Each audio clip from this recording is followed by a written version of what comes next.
घंटाघर से अशोक स्तंभ जाने वाली सड़क पर घंटाघर के पास पाइपलाइन लीकेज होने के कारण पानी व्यर्थ बह रहा है और यह पानी सीवरेज लाइन के चैम्बर में एकत्रित हो जाता है। उक्त चैम्बर सड़क से काफी नीचा होने के कारण इसमें पानी भरा रहता है तथा वाहनों के आवागमन से पानी की छींटे दुकानों पर खड़े ग्राहकों तक पहुंच रही हैं, जिससे लोगों को काफी परेशानी हो रही है।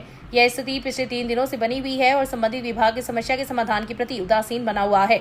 आसपास के व्यापारियों ने बताया कि पेयजल लाइन लीकेज होने की वजह से उस लाइन से बह रहा व्यर्थ पानी सीवरेज चैम्बर में एकत्रित हो रहा है तथा सड़क पर भी फैल जाता है। चैम्बर सड़क के लेवल से काफी नीचे होने के कारण खड्डा बना हुआ है। पानी इस खड्डे में इस कदर भरा रहता है कि वाहन निकलते समय उक्त पानी की छींटी दुकानों पर खड़ी ग्राहकों तक पहुंच जाते हैं। व्यापारियों ने इस समस्या से जलदाय विभाग एवं RUIDP के अधिकारियों को भी अवगत करवाया है, लेकिन शनिवार शाम तक समस्या का समाधान नहीं हुआ। शनिवार की सुबह समस्या से परेशान व्यापारियों ने उक्त चैम्बर के इर्द गिर्द ईंटें लगा दी, जिससे वाहन चालकों को काफी परेशानी का सामना करना पड़ा। व्यापारी नवल महर्षि, जगमोहन धर, सुभाष महर्षि, महावीर शर्मा, पूर्व पालिका अध्यक्ष किशोरी लाल बील ने बताया कि मुख्य सड़क पर इस तरह की व्यवस्था विभागों की उदासीनता को दर्शा रहा है। बंगाल में हो रहे हिंदुओं पर अत्याचार के खिलाफ बंगाल की तृणमूल कांग्रेस की बर्खास्ती तथा राष्ट्रपति शासन लागू करने की मांग को लेकर विश्व हिंदू परिषद, संघ परिवार एवं सनातनी संगठनों के कार्यकर्ताओं ने शनिवार की शाम उपखंड कार्यालय के आगे विरोध प्रदर्शन करते हुए राष्ट्रपति के नाम नायब तहसीलदार मुरारी लाल को ज्ञापन सौंपा है। ज्ञापन में उल्लेख किया गया है कि वक्फ कानून के विरोध की आड़ में संपूर्ण बंगाल को हिंसा की आग में जलाया जा रहा है, वहीं हिंदू समाज के लोगों पर हिंसा की जा रही है। यह स्थिति अत्यधिक चिंताजनक है। मुर्शिदाबाद में प्रारंभ हुई हिंसा संपूर्ण बंगाल में फैल रही है। वहीं बंगाल की ममता सरकार भारत के संघीय ढांचे को ध्वस्त कर अपनी सरकार और वोट बैंक को सुरक्षित करने में लगी हुई है। बंगाल में राष्ट्रीय सुरक्षा खतरे में आ चुकी है तथा पाकिस्तानी व बांग्लादेशी आतंकी संगठनों की सक्रियता बढ़ती जा रही है। इसलिए बंगाल में अविलंब राष्ट्रपति शासन लगाया जाए तथा हिंसा की जांच NIA द्वारा करवाई जाए। इस मौके पर विश्व हिंदू परिषद, बजरंग दल एवं सनातनी संगठनों के सैकड़ों कार्यकर्ता उपस्थित थे।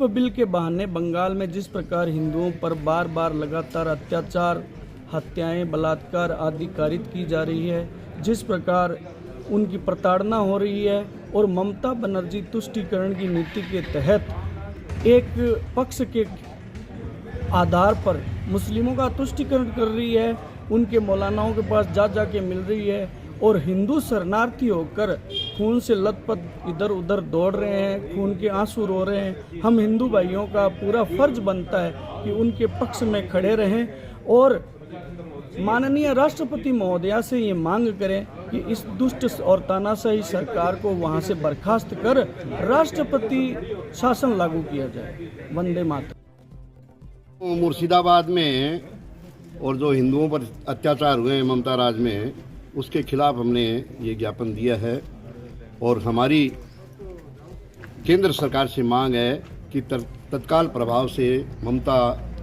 राज को बर्खास्त किया जाए, वहाँ राष्ट्रपति शासन लागू किया जाए और हिंदुओं की रक्षा की जाए। इसी बात को लेकर के हमने ये ज्ञापन दिया है।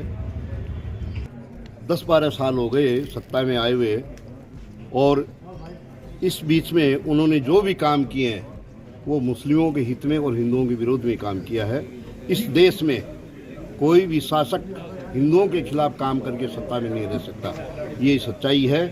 और अगर हर धर्मिता से रहना चाहेंगे तो विश्व हिंदू परिषद, बजरंग दल, सनातनी समाज इस बात को सहन नहीं करेगा और सत्ता में रहने नहीं देंगे। ये हमने ठान लिया है कि जो आताई हैं उनको सत्ता में नहीं रहने दिया जाएगा। वंदे मातरम, जय श्री राम। बंगाल निजी बैंक के कार्मिकों द्वारा शनिवार को राजकीय चालान कॉलेज में पक्षियों के लिए परिंदे लगाए गए। इस मौके पर बैंक के कार्मिक भानुप्रकाश स्वामी ने कहा कि गर्मियों में पक्षियों के लिए परिंदे लगाना पुण्य का काम है और उसमें प्रतिदिन पानी डालना उससे अधिक पुण्य का कार्य है। इस मौके पर उन्होंने उपस्थित लोगों को बैंकिंग कार्य और योजनाओं की जानकारी देते हुए वर्तमान में होने वाली साइबर ठगी से सचेत रहने का संदेश दिया। इस अवसर पर प्राचार्य डॉ अनिल कुमार सक्सेना, प्रोफेसर कल्याण सिंह शारण, डॉ सुशील त्यागी, डॉ KC जोशी, सौम्या वशिष्ठ, पैरा सिंह राठौर सहित कई लोग उपस्थित थे। भाजपा के वरिष्ठ नेता राजेंद्र सिंह राठौड़ को जन्मदिन को चूरू में 21 अप्रैल को संकल्प दिवस के रूप में मनाया जा रहा है। कार्यक्रम को लेकर पिछले 3 दिनों से क्षेत्र की भाजपा नेताओं ने 55 गांवों का दौरा कर लोगों से अधिक संख्या में चूरू चलने का आह्वान किया। क्षेत्र में सैकड़ों बसों से लगभग 5000 से अधिक कार्यकर्ता 21 अप्रैल को चूरू जाएंगे। भाजपा नेता भागीरथ सिंह राठौड़, पवन सिंह कुसुमदेसर, हिम्मत सिंह मालासी ने इस मौके पर कहा कि हमारा जिला मध्य प्रदेश में शामिल हुआ है, जो राजेंद्र राठौड़ की ही देन है। इससे ग्रामीण क्षेत्र के लोगों को काफी फायदा मिलेगा। इस मौके पर देवेंद्र सिंह नौसरिया, गिरधारी सिंह, पर्वत सिंह सहित कई लोग उपस्थित थे। पुलिस अधीक्षक जय यादव के निर्देशों पर साइबर अपराधों पर प्रभावी अंकुश लगाने के लिए पुलिस द्वारा लगातार कार्यवाही की जा रही है। तहसील के साइबर ठगी के 2 अलग-अलग मामलों में ठगी की गई 86,000 की राशि पुलिस ने मालिक के खाते से हस्तांतरित करवाई है। सीआई दिलीप सिंह ने बताया कि 10 अक्टूबर 2024 को नरेंद्र सिंह पुत्र सुजान सिंह निवासी रतनगढ़ ने साइबर पोर्टल पर शिकायत दर्ज करवाई थी कि किसी अज्ञात व्यक्ति द्वारा उसे गेमिंग का लालच देकर उसके खाते से पैसे निकाल लिए। पुलिस ने शिकायत दर्ज होने के बाद फ्रॉड हुई राशि 36,000 रुपए उसके खाते में हस्तांतरित करवाई। वहीं दूसरे प्रकरण में मेड़ासर निवासी विकास कुमार ने 23 मार्च को साइबर पुलिस पोर्टल पर शिकायत की कि मेरा परिचित जो पिछले 1 साल से विदेश में रहता है, उसके मोबाइल नंबर से मेरे पास फोन आया कि उसके पिता बीमार है तथा अस्पताल में भर्ती होने का वीडियो डालकर उसे इलाज के लिए 50,000 रुपए ऑनलाइन ले लिए। थोड़ी देर बाद इस संबंध में जानकारी ली तो पता चला कि उसके साथ साइबर फ्रॉड हुआ है, जिस पर थाना अधिकारी दिलीप सिंह ने आवश्यक कार्यवाही करते हुए संदिग्ध व्यक्ति की लोकेशन के आधार पर वहां के स्थानीय पुलिस से लगातार संपर्क कर आरोपी से विकास कुमार पुत्र मोतीलाल खीचड़ निवासी मेड़ासर तहसील रतनगढ़ के खाते से 50,000 की राशि रिफंड करवाने में सफलता प्राप्त की है। शहर की 20 वर्षीय युवती और 35 वर्षीय विवाहिता लापता हो गई। दोनों ही घटनाओं को लेकर शुक्रवार की रात पुलिस में अलग अलग गुमशुदगी दर्ज की गई है। युवती की 41 वर्षीय मां द्वारा पुलिस में दी गई रिपोर्ट में उल्लेख किया गया है कि उसकी बेटी की शादी तय कर दी गई थी, लेकिन मोहल्ले का ही राहुल उसे कहीं ले गया। शादी के लिए तैयार करवाए गए लाखों रुपए के सोने चांदी के जेवरात एवं 2,80,000 रुपए नकदी भी युवती अपने साथ ले गई। वहीं दूसरे प्रकरण में 40 वर्षीय व्यक्ति ने रिपोर्ट दी है कि उसकी 35 वर्षीय पत्नी बिना बताए घर से कहीं चली गई, जिसकी सब जगह तलाश की लेकिन कोई सुराग नहीं लगा। विवाहिता अपने 10 वर्षीय बेटे को भी अपने साथ लेकर गई है। रिपोर्ट में पति ने उल्लेख किया है कि उनकी शादी को करीब 18 साल हो गए हैं तथा वर्तमान में दोनों अलग रहते थे। दोनों ही प्रकरणों में पुलिस ने गुमशुदगी दर्ज कर दोनों की तलाश शुरू कर दी है।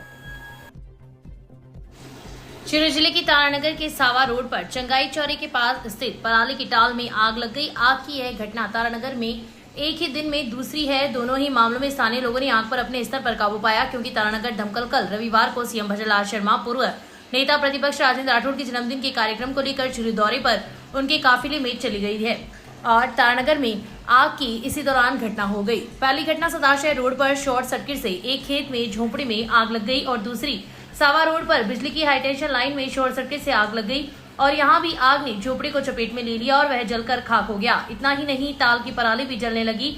आनन फानन में लोगों ने चिलचिलाती धूप में मिट्टी और बोरिंग के पानी की बौछारों से आग पर काबू पाया। इधर सूचना पर तारानगर थाने से एएसआई सुमेर सिंह भी मौके पर पहुंचे और मौका निरीक्षण किया। वहीं दोनों ही मामलों में लोगों का कहना है कि यदि दमकल सीएम के दौरे में चलकर चली गई है तो तारानगर में भी आगजनी की घटनाओं को देखते हुए यहाँ भी व्यवस्थाएं होनी चाहिए। वहीं आपको बताते चले कि पिछले 2 से 3 दिनों में चूरू जिले का पारा आसमान छू रहा है, जिसमें जिले में आगजनी की घटनाएं हो चुकी है। ऐसे में प्रशासन को व्यवस्थाएं दुरुस्त करनी चाहिए। चूरू जिले के तारानगर के सावा रोड पर बालाजी गौ सेवा समिति के पास शनिवार को तेज रफ्तार कार का कहर देखने को मिला, जहां हवा में लहराती हुई और स्पीड गाड़ी अनियंत्रित होकर पलट गई। स्पीड का अंदाजा इस बात से लगाया जा सकता है कि कार सड़क से करीब 200 मीटर की दूरी पर 4 से 5 पलटे खाए। हादसे में गनीमत यह रही कि गाड़ी के तो परखच्चे उड़ गए, लेकिन गाड़ी में सवार चालक को कोई चोट नहीं आई और चालक मौके से फरार हो गया।